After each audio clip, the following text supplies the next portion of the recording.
how to put remarks based on the data, either pass or fail.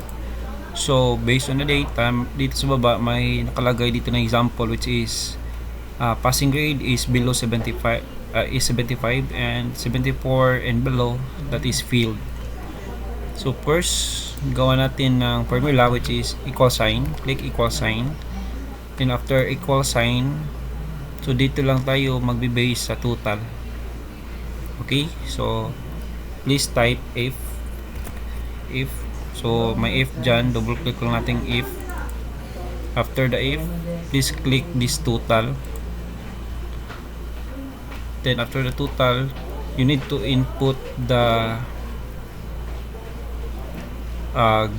greater than sign or equal sign, meaning para yung data na kanyang i-read or pass or fail, that is equal to 75 or more than 75. So type 75, then comma, type quotation mark, then type pass,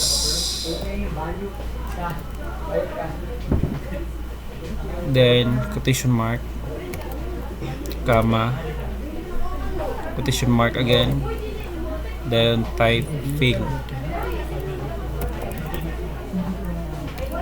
then close parenthesis, then click enter. So ito na yung ano natin. So automatically that is 94, that is pass. So after that, drag lang natin. So after dragging, so meaning 64, that is failed, 74 is failed, 88 is pass. So yun lang, and I hope may natutunan kayo. Thank you and God bless.